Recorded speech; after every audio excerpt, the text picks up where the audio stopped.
बिस्मिल्लाहिर्रहमानिर्रहीम। Wave nature of particles, ये बच्चों हमारा नेक्स्ट टॉपिक है जी, चैप्टर नंबर 19 का। अच्छा, आप लोग अभी तक आपको पता है ये जो लाइट है ना, ये ऑब्जर्व किया गया कि ये लाइट बड़ी बेशर्म चीज है। ये क्या ऑब्जर्व किया गया कि लाइट बड़ी बेशर्म चीज है। बच्चों ये ना डुअल नेचर रखती है, ये दोगलापन रखती है। बच्चों इसकी कौन सी नेचर होती है? It has dual nature.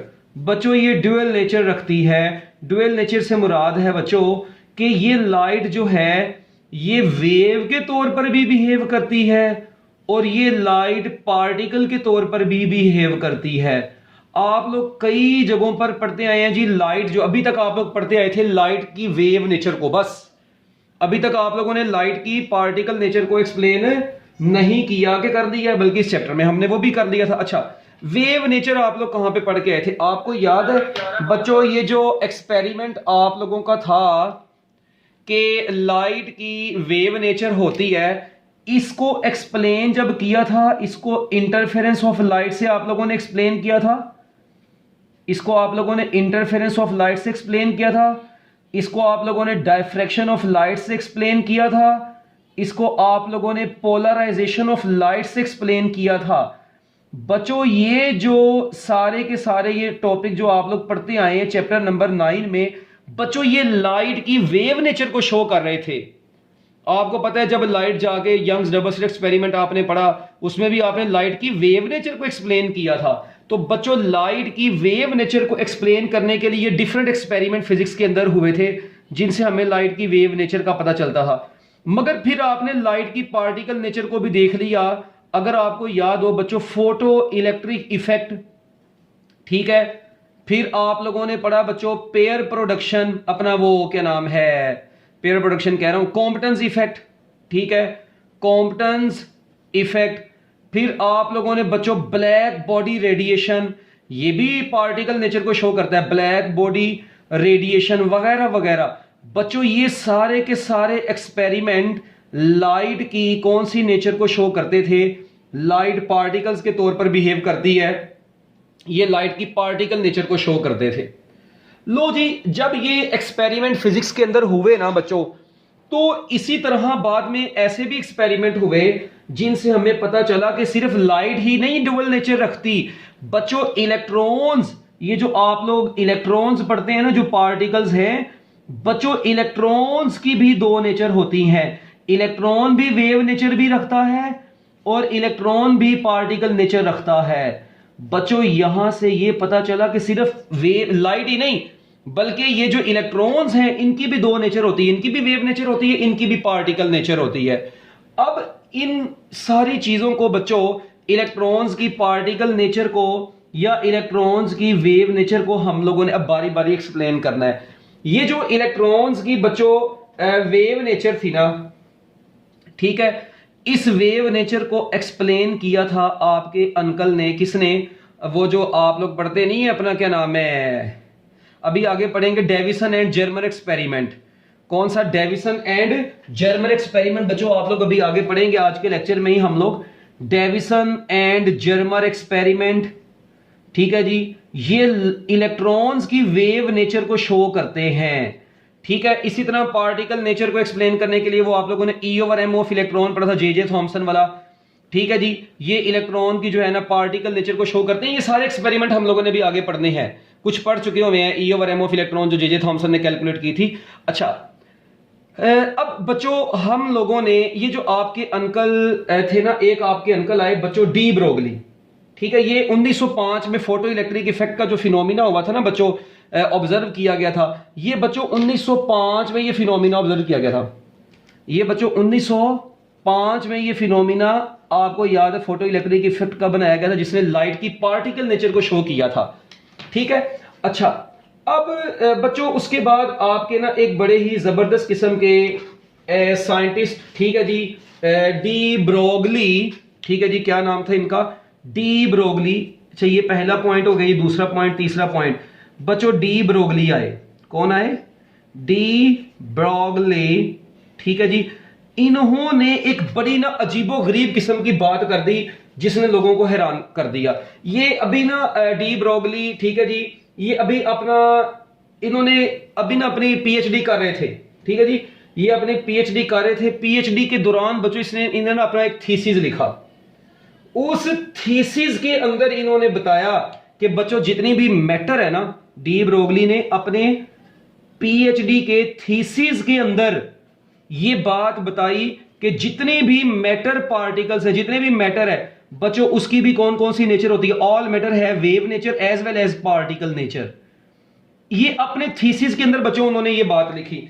इन्होंने अपने थीसिस के अंदर ये लाइन लिखी और जिसने दुनिया को हैरान कर दिया, और वो लाइन ये थी कि एवरी मूविंग पार्टिकल, बच्चों क्या लाइन थी, एवरी मूविंग पार्टिकल, बच्चों जितने भी मूविंग पार्टिकल होते हैं, every moving particle has a wave associated, have a wave associated with it।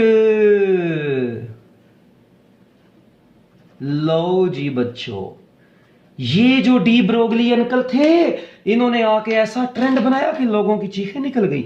इन्होंने कहा कि भाई कौन सी दुनिया में तुम लोग बैठे हो, हर मूविंग पार्टिकल, बेशक तुम लोग ही क्यों नहीं हो, has a wave associated with it. कहते हैं हर मूविंग पार्टिकल के साथ एक वेव एसोसिएट होती है। Every moving particle of the universe has a wave associated with it. हाँ, मगर कुछ पार्टिकल्स होते हैं, बड़े भी होते हैं, कुछ छोटे भी होते हैं। जो बड़े पार्टिकल्स हैं उनकी वेव्स बड़ी बहुत ही नेग्लिजिबल होती हैं, जो छोटे छोटे पार्टिकल्स होते हैं उनकी वेव्स होती हैं बड़ी जबरदस्त। और आपको पता है ये जो डी ब्रोगली ने, क्योंकि आपने थीसिस के अंदर ये लाइन लिखी थी बच्चों, इसलिए हमने इसको नाम दे दिया डी ब्रोगली हाइपोथेसिस।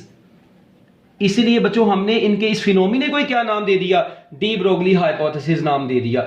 बच्चों इन्होंने अपने थीसिस के अंदर ये बात बताई, और every moving particle has associated with it, wave associated with it. अब फिर ना लोगों ने इनसे क्वेश्चन किया, भाई आप कह रहे हो कि इससे हर मूविंग पार्टिकल से वेव एसोसिएट होती है, हमने जो ट्रांसवर्स वेव पढ़ी थी वो किसी मीडियम में, आपको पता है जी, परपेंडिकुलर वाइब्रेशन से बनती है, लॉन्गिट्यूडनल वेव्स थी, इलेक्ट्रोमैग्नेटिक वेव्स थी, इलेक्ट्रिक और मैग्नेटिक फील्ड की ऑसिलेशन से बनती थी।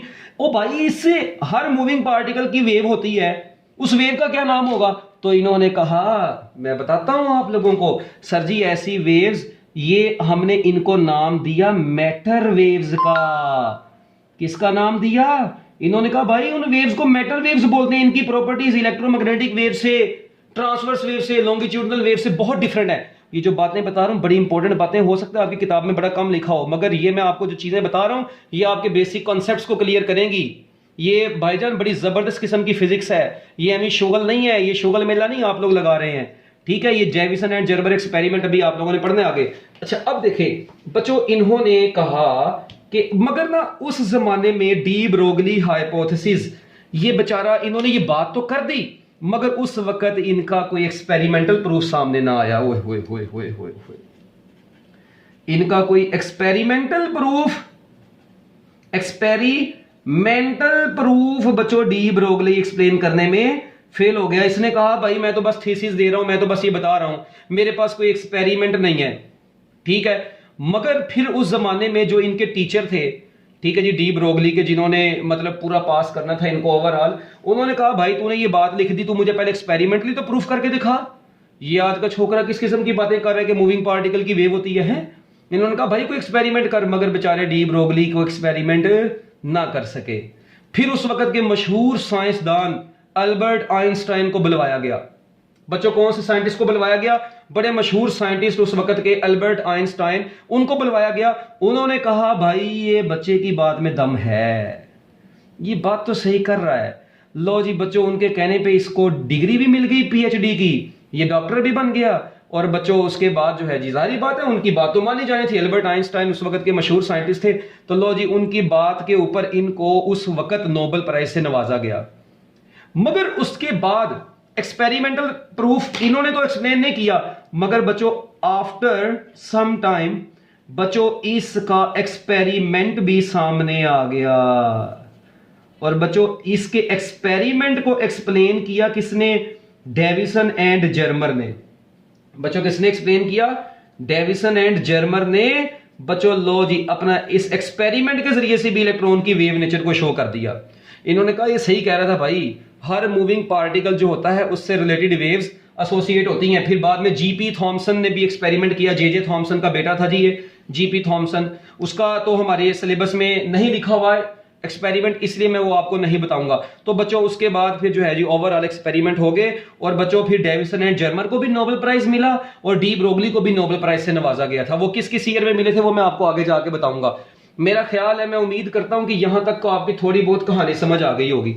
अब आपके जो डी ब्रोगली अंकल थे ना, इन्होंने कहा कि बच्चों हर मूविंग पार्टिकल हर मूविंग पार्टिकल बच्चों क्या रखता है, जाहिर बात है मूविंग पार्टिकल, इसका मतलब कोई भी पार्टिकल जो मूव कर रहा है उसका मैस है बच्चों, जाहिर बात है उसकी कोई ना कोई वेलोसिटी भी है, और आपको पता है उसका मोमेंटम जो होता है वो किसके बराबर होगा, P = mv होगा।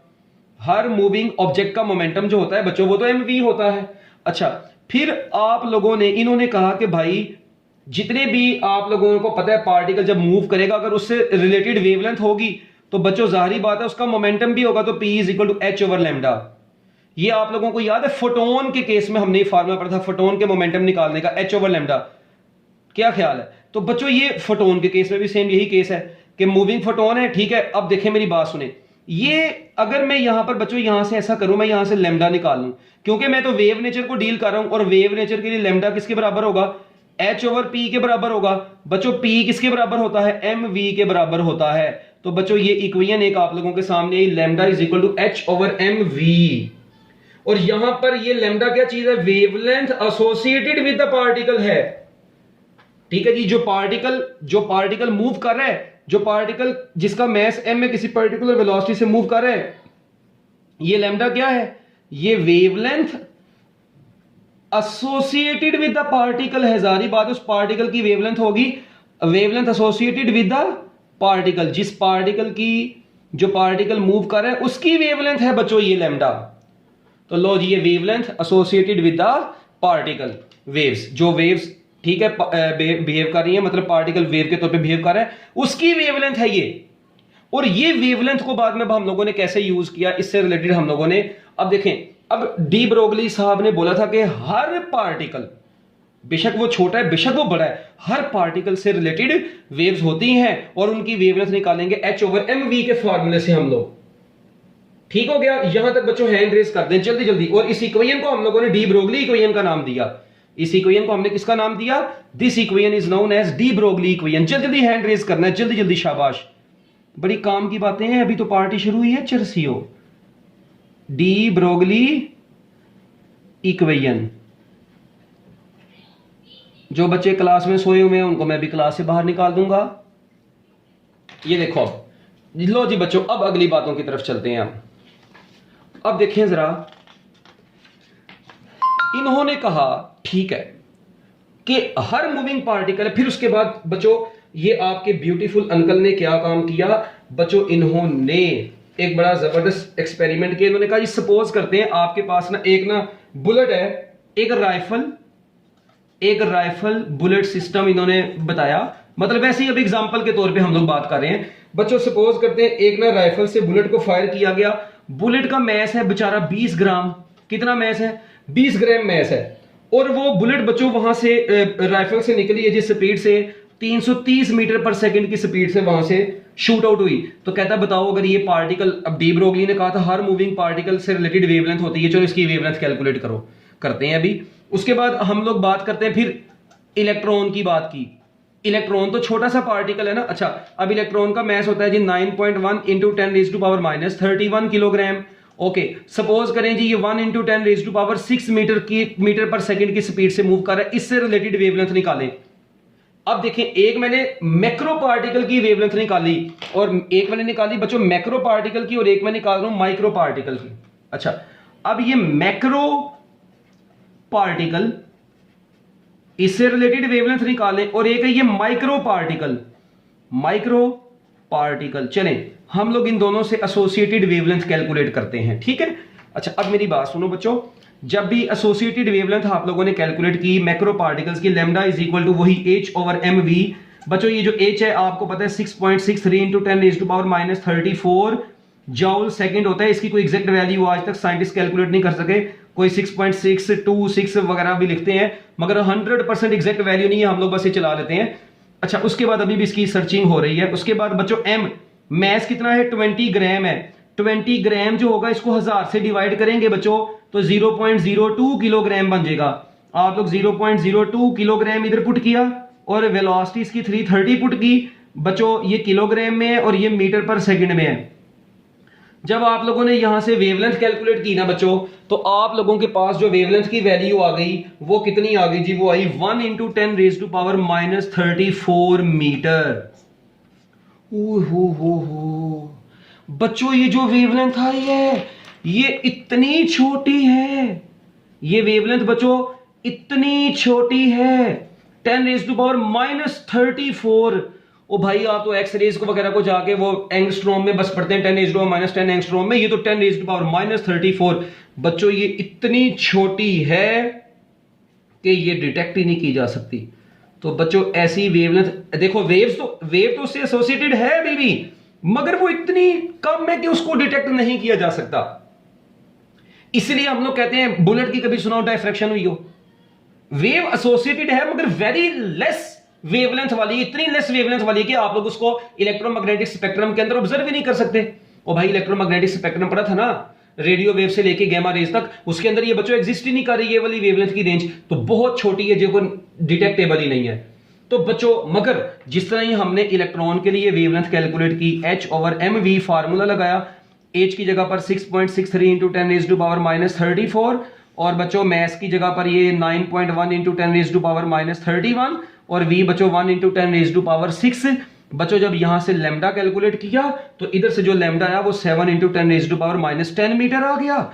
लो जी बच्चों, और इसी को मैं आपको पता है 7 एंगस्ट्रॉम भी तो लिख सकता हूं।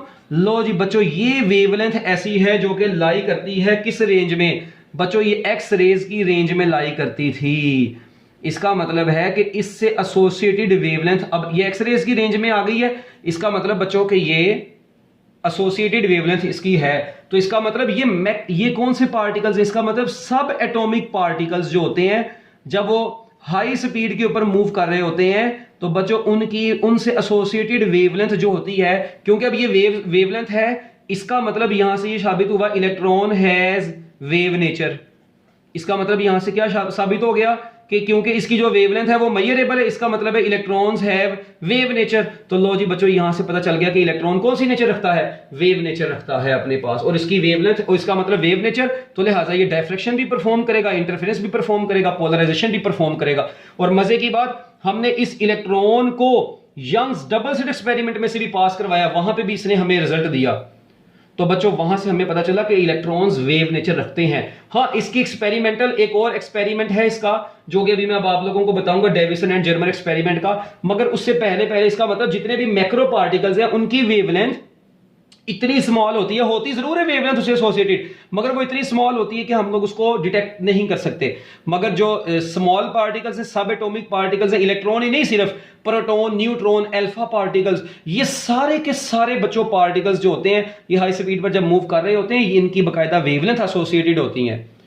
लो जी बच्चों, यहां तक था आप लोगों का wave nature of the particles का टॉपिक। मेरा बोला हुआ एक एक लफ्ज किताब के अंदर लिखा हुआ है। ठीक हो गया बच्चों, हैंड रेस कर दें, हरी अब जल्दी ताकि आगे चलें। लो जी बच्चों, अब हम लोग चलते हैं डेविसन एंड जर्मर एक्सपेरिमेंट की तरफ। अच्छा, उधर जाने से पहले एवी मैं आपको एक छोटी सी आपकी बचपन की बात बताता हूं।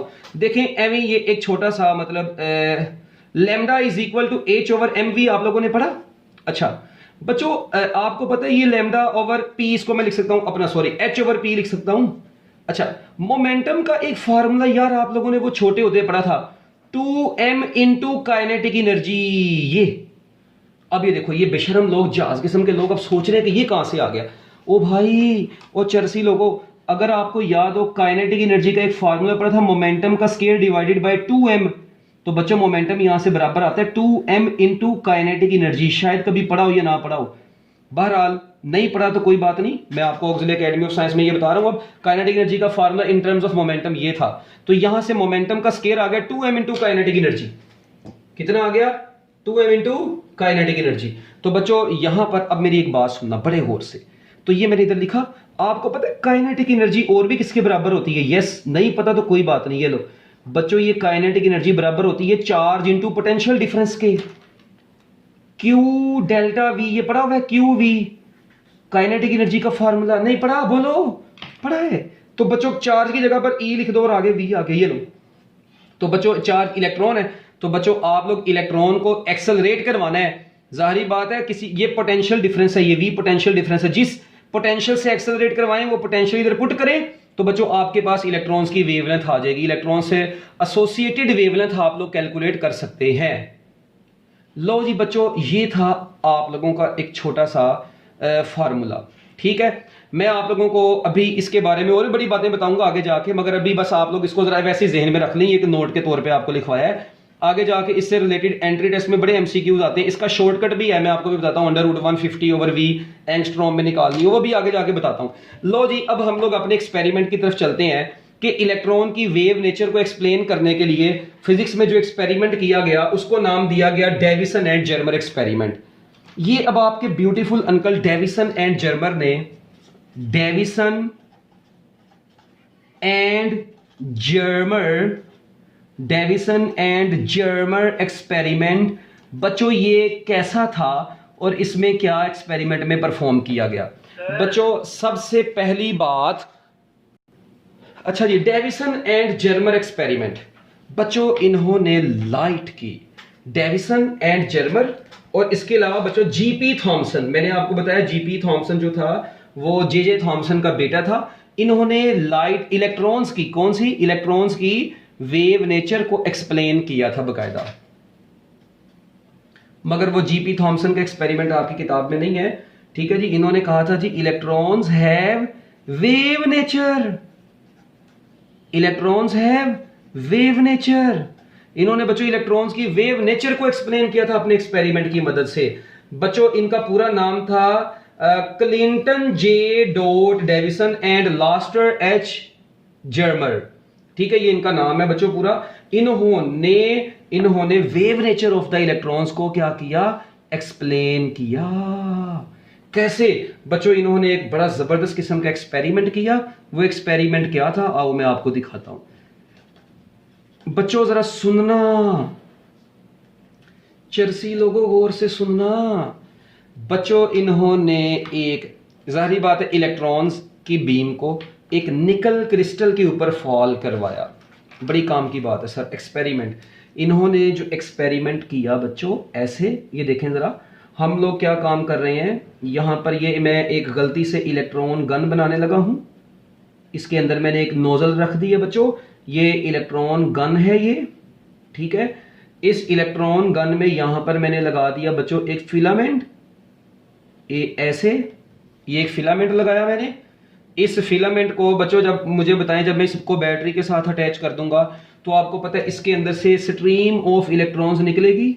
वो इलेक्ट्रॉन्स को नोजल में से गुजार के एक पर्टिकुलर डायरेक्शन में हम लोगों ने किसके ऊपर फॉल करवाया बच्चों? हम लोगों ने फॉल करवाया इसको निकल क्रिस्टल के ऊपर।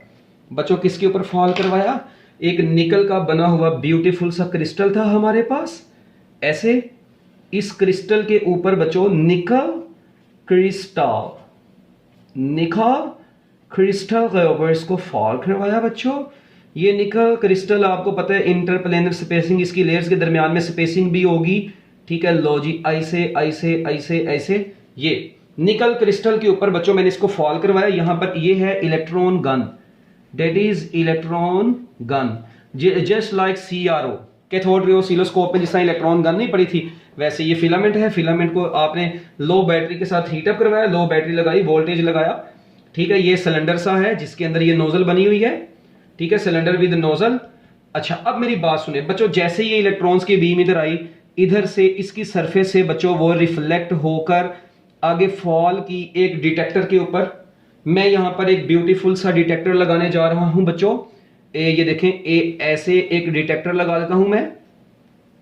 एक सर्कुलर स्केल है ये, बेसिकली ये क्या बना होता है बच्चों? एक सर्कुलर स्केल होता है, और इस सर्कुलर स्केल के ऊपर बकायदा रीडिंग्स लिखी होती हैं, जिस तरह आपके स्केल होते हैं इस तरह ये सर्कुलर स्केल के ऊपर। और बच्चों यहां पर हम लोग लगा देते हैं एक डिटेक्टर। क्या लगा देते हैं बच्चों? एक डिटेक्टर लगाते हैं। ये डिटेक्टर को आगे से हम लोग अटैच कर देते हैं गैल्वानोमीटर के साथ। ये डिटेक्टर है बच्चों, बेसिकली आपका डिटेक्टर, और इस डिटेक्टर को हम लोग किसके साथ अटैच कर देते हैं, एक गैल्वानोमीटर के साथ अटैच कर देते हैं। और गैल्वानोमीटर की डिफ्लेक्शन जो होती है वो हमें बताती है इलेक्ट्रॉन्स कि कितने ज्यादा इलेक्ट्रॉन्स आ रहे हैं। जितने ज्यादा इलेक्ट्रॉन्स यहां से आके टकरा के जाएंगे, ये डिटेक्टर के साथ लगा हुआ गैल्वानोमीटर उतनी ज्यादा डिफ्लेक्शन शो करेगा। अच्छा, अब ये डिटेक्टर जो है बच्चों, ये इस सर्कुलर स्केल के ऊपर क्या करता है, मूव करता है, डिफरेंट पोजीशंस के ऊपर, डिफरेंट एंगल्स के ऊपर इसको मूव करवा सकते हैं। अच्छा, अब मेरी बात सुने, अब ये निकल क्रिस्टल ही क्यों लिया, बच्चे कहते हैं ओ भाई ये एक्सपेरिमेंट में रिजल्ट ज्यादा बेटर इससे आए थे इसलिए निकल क्रिस्टल को यूज किया। अच्छा, ये डिटेक्टर है, मैंने आपको बताया बच्चों ये इलेक्ट्रॉन डिटेक्टर है, ये मूवेबल होता है, दिस डिटेक्टर इज मूवेबल। ओ भाई सोने, अब स्पीड सही है ना, मूवेबल है ये। और ये गैल्वानोमीटर क्या काम करेगा, आने वाले इलेक्ट्रॉन्स को क्या करेगा, डिटेक्ट करेगा। डिटेक्ट किस फॉर्म में करेगा, करंट की फॉर्म में करेगा। अच्छा, अब एक बात सुने जरा बच्चों, ये क्रिस्टलाइन सॉलिड हो गया। अच्छा, मैं एक बात आपको बताता हूं, ये ना इलेक्ट्रॉन गन, चलो मैं आपको थोड़ी सी कहानी बता देता हूं बच्चों। हम लोग क्या काम करते हैं, यहां पर पर्टिकुलर वोल्टेज लगाते हैं, एक लो वोल्टेज वाली बैटरी लगाते हैं। कितने वोल्टेज वाली, लो वोल्टेज वाली बैटरी लगाते हैं।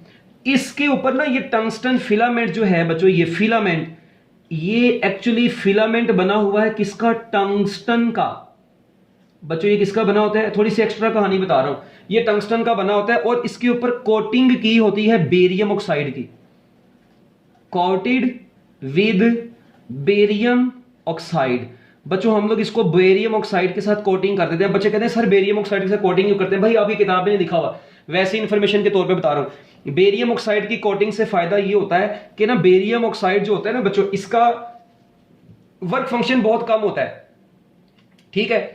यानी ये देखें, असल में होता ही है, इसके ऊपर कोटिंग हुई है ना, तो टंगस्टन से इसको हीट मिलेगी, इसके अंदर से इलेक्ट्रॉन्स बाहर निकलना शुरू हो जाएंगे, ठीक है। मगर आपकी किताब ने लिखा, बस आप लोग ये समझे फिलामेंट से इलेक्ट्रॉन्स निकले, मगर वो फिलामेंट के ऊपर क्या लगी हुई है, बेरियम ऑक्साइड की कोटिंग लगी होती है, वहां से इलेक्ट्रॉन्स बाहर निकल रहे होते हैं। अब बच्चे कहते हैं सर जी ये क्यों बनाया हो, भाई ये जो सिलेंडर सा मैंने बनाया ना, cylinder with nozzle, cylinder with nozzle, बच्चों ये एम नहीं मैंने बना दिया, इस सिलेंडर की नोजल के ऊपर ना यहां पर हम लोग बच्चों इसको अटैच कर देते हैं एक हाई पॉजिटिव पोटेंशियल के साथ, ऐसे इसको हाई पॉजिटिव पोटेंशियल, याद है जिस तरह सीआरओ में भी आप लोगों ने एनोड लगाए थे इलेक्ट्रॉन्स की स्पीड को बढ़ाने के लिए, इसी तरह इलेक्ट्रॉन्स को फास्ट करने के लिए हम लोगों ने ये बेसिकली इसको एनोड ही समझ लें। ये क्या काम करता है, ये cylinder with nozzle accelerates the electrons.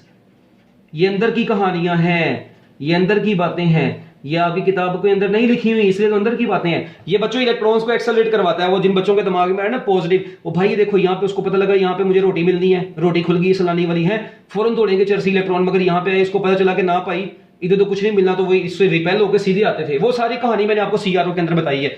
बहरहाल ये इलेक्ट्रॉन्स को क्या करवा रहे हैं, एक्सेलरेट करवा रहे हैं, ये एनोड के तौर पर बिहेव कर रहे हैं। बच्चों ये एक्सेलरेटिंग इलेक्ट्रॉन्स जब जाके इसकी सरफेस से टकराए, और बच्चों अब देखें इससे टकराने के बाद ये कहां पर जाके फॉल किए, डिटेक्टर के ऊपर फॉल किए, ठीक है।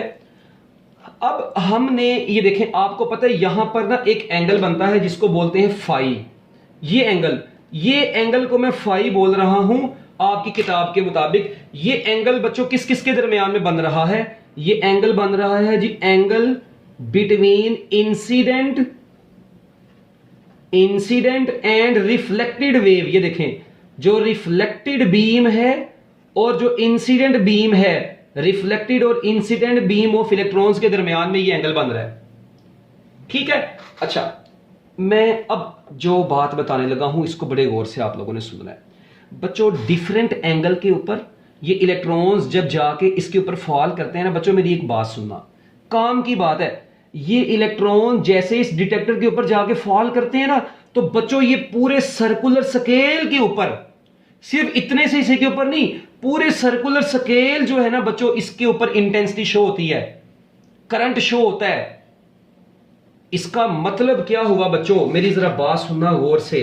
ये एक्सपेरिमेंट में बेशक इलेक्ट्रॉन्स की पूरी बीम आ रही है, पूरी बीम आ रही है तब भी आप डिटेक्टर को डिफरेंट पोजीशन पर चेक करके इंटेंसिटी चेक कर सकते हो लाइट की। मैं आपको बताऊं इसको वेव नेचर क्यों बोलते हैं, इलेक्ट्रॉन की वेव नेचर को कैसे शो करता है। और भाई आपको याद है जिस तरह लाइट की वेव नेचर थी तो आपने देखा था मैक्सिमम और मिनिमम बन रहा था, मैक्सिमम इंटेंसिटी और मिनिमम इंटेंसिटी बनती थी, कंस्ट्रक्टिव और डिस्ट्रक्टिव इंटरफेरेंस होती थी, अगर आपको याद हो बच्चों। इसी तरह इलेक्ट्रॉन जब आते हैं तो ओवरऑल उनकी इंटेंसिटी इस पूरे स्केल के ऊपर शो होती है। ये डिटेक्टर आपको इंटेंसिटी बताता है, ठीक है, कि कहां पे इलेक्ट्रॉन्स की इंटेंसिटी ज्यादा है, कहां पे इलेक्ट्रॉन्स की इंटेंसिटी कम है। ये उस इंटेंसिटी को मेजर करता है, ये उसकी इंटरफेरेंस को एक्सप्लेन करता है, वो उसके मैक्सिमा और मिनिमा की इंटेंसिटी को एक्सप्लेन करता है ये डिटेक्टर यहां पर। तो यहां से बच्चों हमने क्या देखा, हमने ये देखा जो हमारे पास अब एक्सपेरिमेंट में डिफरेंट वैल्यू हमने क्या काम किया, by putting different values of accelerating potential। ये जो accelerating potential है ये by putting different values of accelerating potential, बच्चों accelerating potential की different values पुट करने के बाद हम लोगों ने क्या ऑब्जर्व किया, significant intensity of the electron, significant intensity of the electrons, यानी जो सबसे ज्यादा intensity of the electrons in detector, जो सबसे ज्यादा इलेक्ट्रॉन्स की इंटेंसिटी, ठीक है जी, डिटेक्टर पर ऑब्जर्व हुई, वो ऑब्जर्व्ड, ठीक है जी, ऑब्जर्व हुई अराउंड बच्चों अराउंड 44 वोल्ट टू 68 वोल्ट तक, ये सबसे ज्यादा शो हुई। मगर आपकी बुक में ये नहीं लिखा हुआ बच्चों, मेरी बात सुनिए, आपकी बुक में ये रेंज नहीं लिखी, आपने अभी पेपर में ये रेंज नहीं लिखनी। हाँ, आपकी बुक में उसने एक एग्जैक्ट वोल्टेज लिखा हुआ है जो कि कितना लिया, 54 वोल्ट। तो बच्चों हमने देखा 54 वोल्ट के ऊपर सबसे ज्यादा इंटेंसिटी शो हो रही थी गैल्वानोमीटर की। जब आप लोगों ने एक्सेलरेटिंग पोटेंशियल कितना दिया, 54 वोल्ट दिया, उस वक्त मैक्सिमम डिटेक्टर ने इंटेंसिटी को शो किया। तो हमने इस एक्सपेरिमेंट में फिर वोल्टेज को कितना पुट करेंगे, 54 वोल्ट पुट करेंगे। अच्छा, एक ये बात हो गई, ये 54 वोल्ट के ऊपर मैक्सिमम इंटेंसिटी आप लोगों को शो हुई। और उसके बाद बच्चों एक और आप लोगों को बात बताता चलूं, ये देखें, ये एंगल है इंसिडेंट और रिफ्लेक्टेड बीम के दरमियान का एंगल। हम इस एंगल को यहां पर यूज नहीं कर रहे, वैसे मैं आपको बता देता हूं, ये इसकी रेंज थी मगर ऑलमोस्ट 50 डिग्री के ऊपर ना, कितने डिग्री के ऊपर, 50 डिग्री के ऊपर ये तकरीबन जो था ना रिजल्ट आपको शो हो रहा था। 54 वोल्ट जो था ना वो मैक्सिमम 50 डिग्री के ऊपर आ रहा था। मगर हम इस एंगल को भी डिस्कस नहीं कर रहे ना, मैं आपको बताऊंगा। एक एंगल है जो आपकी किताब वाला लिखता है, ये वाला एंगल, इस एंगल को थीटा बोलते हैं, that is known as glancing angle.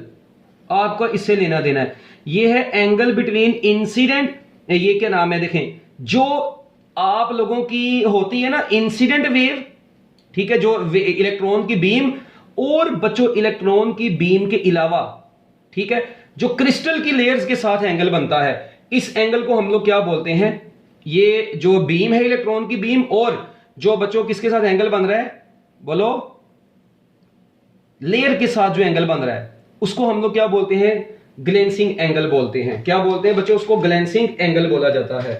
तो असल में मैं अगर आप लोगों को एक बात बताना चाहूं ना, तो तुम लोगों ने घूम तो जाना है, ठीक है, मगर कोई नहीं।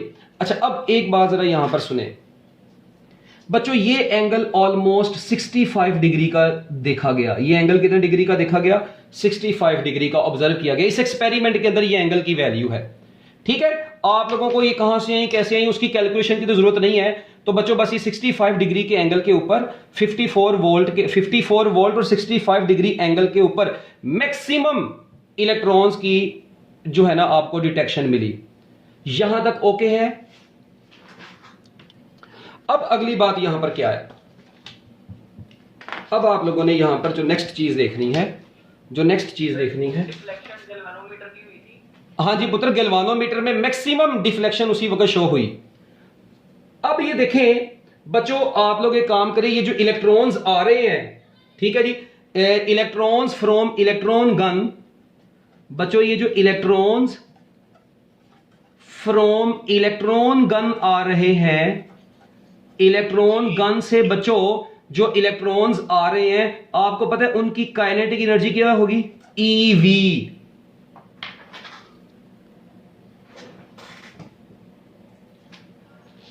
तो बच्चों ये देखें, इलेक्ट्रॉन्स की जो मैक्सिमम जो काइनेटिक एनर्जी है वो ईवी के बराबर थी। इलेक्ट्रॉन्स की काइनेटिक एनर्जी बच्चों किसके बराबर है? ईवी। आपको पता है ये जो इलेक्ट्रॉन एक्सेलरेट किया ना इलेक्ट्रॉन गन से, मैं इसको 1/2 mv² इंटू ईवी भी तो लिख सकता हूं। ये वी पोटेंशियल है, वो वी वेलोसिटी है, ये याद रखना है। अच्छा बच्चों, क्या मैं यहां पर ऐसे लिख सकता हूं mv² is equal to 2ev? बिल्कुल लिख सकता हूं बच्चों। अच्छा अब मैं एक काम करता हूं, ये m², अब देखें आप लोग मुझे ये बताएं, अगर मैं इधर भी m² v² लिख दूं तो इधर मैं लिखूंगा 2mev। अगर आपको याद, दोनों साइड पर मैंने मैथ से मल्टीप्लाई करवाया मोमेंटम बनाने के लिए, तो यहां पे मोमेंटम का स्केयर बराबर आ गया 2mev, और also p is equal to √2mev। ये नहीं, ये मैं मोमेंटम यहां पर लिख सकता हूं। मैंने इसको पोटेंशियल की फॉर्म में इसलिए लिखा क्योंकि हमने इलेक्ट्रॉन्स को एक्सेलरेट करवाया एक पर्टिकुलर पोटेंशियल के ऊपर। लो जी बच्चों, अब आप लोग क्या काम करें, आप लोग इस मोमेंटम को कहां पर पुट कर दें? पुट इन, आपको याद होगा lambda is equal to h/p, ये फार्मूला याद है? तो बच्चों यहां पर पुट करें lambda is equal to h/√2mev। ये वाली वैल्यू आपके पास आ गई बच्चों। यहां पर अब आप लोगों ने डिफरेंट वैल्यू पुट करनी है, वही 6.63 इंटू 10⁻⁻34। अच्छा इलेक्ट्रॉन का मैस कितना है? आपको पता है बच्चों इलेक्ट्रॉन का मैस 9.1 इंटू 10⁻31, इलेक्ट्रॉन का चार्ज 1.6 इंटू 10⁻19, और उसके बाद ये जो वोल्टेज आपने दिया है 54 वोल्ट। बच्चों जब ये यहां पर पुट किया गया तो यहां से हमने इलेक्ट्रॉन्स की जो वेवलेंथ कैलकुलेट की वो 1.66 इंटू 10⁻10 मीटर आई। 1.66 इंटू 10⁻10 है जी, ये 10 है, ठीक है, -10 मीटर बच्चों आपके पास आई। ये वेवलेंथ आप लोगों के पास आ गई, जो कि किन्होंने कैलकुलेट की बच्चों? जो किन्होंने कैलकुलेट की? आपके ब्यूटीफुल, ठीक है जी, डेविसन एंड जर्मर एक्सपेरिमेंट में ये कैलकुलेट की गई। अब बच्चों इलेक्ट्रॉन्स जो डिफ्रैक्ट हुए हैं क्रिस्टल सरफेस से, वो एंगल आप लोगों ने देखा बच्चों 65 डिग्री के एंगल के ऊपर वो डिफ्लेक्ट हुए हैं। तो अब मेरी बात सुनिए, आपको याद है ये क्रिस्टल की, इस चीज को जाहिर बात है डेविसन एंड जर्मन एक्सप्लेन तो किया, मगर अब इसको प्रूफ भी तो करना था किसी दूसरे एक्सपेरिमेंट से, चेक करना था क्या इनकी बात ये सही है कि नहीं सही। हमने बच्चों इसको चेक किया एक और एक्सपेरिमेंट की मदद से। हम लोगों ने ब्रैग को बुलाया। किसको बुलाया? कि भाई ये देखो डेविसन एंड जर्मर सही बात कह रहे हैं कि नहीं कह रहे। तो बच्चों वहां से आ गई आपके पास ब्रैग्स इक्वेशन। वो क्रिस्टल याद करें, X ray diffraction by crystal, X rays जो क्रिस्टल के ऊपर डायफ्रैक्शन शो करती थी, वहां पर ब्रैग्स इक्वेशन। एक्स रेज भी भाई वहां पर पार्टिकल के तौर पर बिहेव कर रही थी ना, तो पार्टिकल ने, उसने, आपने देखा वेव नेचर को शो किया, एक्स रेज की वेव नेचर को आपने वहां पर एक्सप्लेन किया। तो बच्चों यहां पे इलेक्ट्रॉन्स की वेव नेचर को शो कर रहे हैं, तो हमने ब्रैग इक्वेशन यूज की 2d sin theta is equal to m lambda. आपको पता है यहां पर भी डिटेक्टर के ऊपर इंटरफेरेंस डिटेक्ट हो रही है। सपोज करते हैं मैं यहां पर कहता हूं जी फॉर कंस्ट्रक्टिव इंटरफेरेंस, किसके लिए? हमने यहां पर जो इंटरफेरेंस ऑब्जर्व की वो कंस्ट्रक्टिव इंटरफेरेंस ऑब्जर्व की, उसके लिए हमने बच्चों m की वैल्यू को 1 पुट कर दिया। m की वैल्यू कितनी पुट की? फर्स्ट ऑर्डर मैक्सिमा के लिए m की वैल्यू को 1 पुट किया। अच्छा अब ये जो थीटा है बच्चों ये कितना लिया आपने? 65 डिग्री लिया। और बच्चों ये जो d होता है 0.91 एंगस्ट्रॉम होता है इंटरप्लेनर स्पेसिंग बिटवीन निकल क्रिस्टल्स। इंटरप्लेनर स्पेसिंग ये बच्चों क्या है? Interplanar spacing of nickel crystal. बच्चों क्रिस्टल की लेयर्स के दरमियान में जो डिस्टेंस है ना, ये एक्सपेरिमेंटली देखा गया है 0.91 एंगस्ट्रॉम है। इससे आपका कोई लेना देना नहीं, एक्सपेरिमेंटली कैलकुलेटेड है, ठीक है, क्रिस्टल की लेयर्स के दरमियान में जो स्पेसिंग है। तो यहां से लैम्डा बच्चों बराबर आया 2 इंटू 0.91 इंटू 10⁻10, ठीक है। उसके बाद sine 65 degree divided by m की वैल्यू 1 है। यहां से जो वेवलेंथ बच्चों कैलकुलेट की गई वो आई 1.65 इंटू 10⁻10 मीटर। लो जी, इसी एक्सपेरिमेंट को आपने ब्रैग्स इक्वेशन के मुताबिक देखा तो बच्चों ये वाली जो वेवलेंथ आई डेविसन एंड जर्मर एक्सपेरिमेंट के जरिए से, और जो ये वाली वेवलेंथ आई बच्चों, ये दोनों वेवलेंथ क्या आ गई हैं, ऑलमोस्ट सेम आ गई हैं। तो बच्चों यहां से फिर हमें पता चल गया कि भाईजान डेविसन एंड जर्मर एक्सपेरिमेंट दोनों बिल्कुल सही बात कर रहे थे। डेविसन एंड जर्मर इन्होंने बिल्कुल अपना एक्सपेरिमेंट 100% सही बोला है। हेंस यहां से कंफर्म हो गया इलेक्ट्रॉन्स हैव वेव नेचर। बच्चों ये बड़ा इंपॉर्टेंट लॉन्ग क्वेश्चन है, ये अक्सर का पेपर में लॉन्ग क्वेश्चन में भी आया होता है। यहां से पता चला बच्चों इलेक्ट्रॉन्स की वेव नेचर होती है। ये इंटरप्लेनर स्पेसिंग याद रखनी है, थीटा मैंने आपको बता दिया था ऑलरेडी।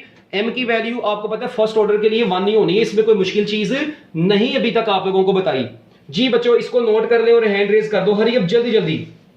इसी तरह आपको पता है बाद में यही एक्सपेरिमेंट, बाद में ना बच्चों हमने यही एक्सपेरिमेंट किसकी मदद से देखा, हमने इसी एक्सपेरिमेंट को प्रोटॉन्स के लिए किया यार, प्रोटॉन के लिए किया, किसके लिए, प्रोटॉन्स के लिए किया, न्यूट्रॉन्स के लिए किया, अल्फा पार्टिकल्स के लिए किया, वगैरह वगैरह जितने भी पार्टिकल्स थे बच्चों हमने उन सब की बाद में वेव नेचर को एक्सप्लेन किया। प्रोटॉन, न्यूट्रॉन, अल्फा पार्टिकल सबकी वेव नेचर होती है। तो ये बच्चों यहां से हमारे पास रिजल्ट आया था एक।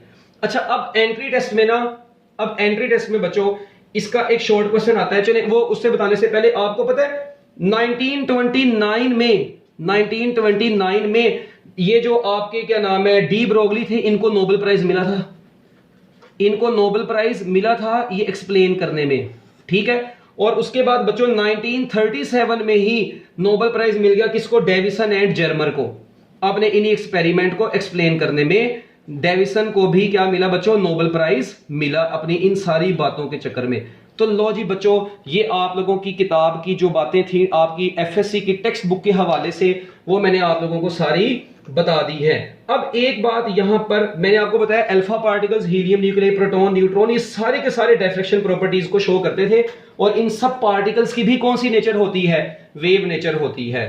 तो अब बच्चों अगला टॉपिक है वेव पार्टिकल ड्युअलिटी, वो तो मैं आप लोगों को नेक्स्ट क्लास के अंदर पढ़ाऊंगा। एक छोटा सा शॉर्टकट है कि अगर आप लोगों को बच्चों इलेक्ट्रॉन्स को एक्सेलरेट करवाने का पोटेंशियल डिफरेंस दिया हो तो लैम्डा इज इक्वल टू, और आप लोगों ने उनकी एसोसिएटेड वेवलेंथ निकालनी हो, √150 डिवाइडेड बाय v करें, आपका आंसर एंगस्ट्रॉम में आया करेगा। ये एंगस्ट्रॉम में आपका आंसर आएगा। फॉर एग्जांपल देखें आप लोगों ने ये शॉर्टकट है, आप लोगों को मैं कहता हूं जी इलेक्ट्रॉन्स को 54 वोल्ट पे मैंने एक्सेलरेट करवाया तो उनसे एसोसिएटेड वेवलेंथ कितनी होगी, आप लोग 150 डिवाइडेड बाय 54 करें। कैलकुलेटर तो आप लोगों के पास होंगे, नहीं है तो कोई बात नहीं, 150 डिवाइडेड बाय 54 और बच्चों इसका बाद में ले लें अंडर रूट, तो आप लोग देखें ये आपका आंसर कितना आ जाएगा जी एंगस्ट्रॉम में। बच्चों ये देखें ये एंगस्ट्रॉम में आपका आंसर आएगा, तो वेवलेंथ आ जाएगी 1.66 एंगस्ट्रॉम, जिसको मैं 1.66 इंटू 10⁻⁻10 मीटर भी लिख सकता हूं। तो बच्चों ये शॉर्टकट है, एंट्री टेस्ट के हवाले से बड़ा इंपॉर्टेंट शॉर्टकट है, ठीक है। ये आप लोगों ने अच्छे तरीके से अपने माइंड में रखना है कि अगर आपको इलेक्ट्रॉन्स के एक्सेलरेटिंग पोटेंशियल दिया हो तो बच्चों आप लोग डायरेक्ट जो है क्या निकाल सकते हैं, उनसे एसोसिएटेड वेवलेंथ कैलकुलेट कर सकते हैं। तो आप यही एक्सपेरिमेंट, यानी ये आया कहां से बेसिकली, ये देखें एच एम और ई की वैल्यू पुट की हमने ओवरऑल, तो बच्चों हमारे पास फिर ये ओवरऑल आंसर आया हुआ है अंडर रूट के साथ। मगर आप लोग इसको जस्ट याद रख लें जुबानी, ये शॉर्टकट के तौर पर। ओके जी बच्चों, तो मैं उम्मीद करता हूं कि जी आप लोगों को ये डेविसन एंड जर्मर एक्सपेरिमेंट थोड़ा बहुत समझ में आ गया होगा। ओके बच्चों, हैंड रेज कर दो चर्सी लोगों, हैंड रेज कर दो, शाबाश, मिनट लगाओ, अल्लाह हाफिज।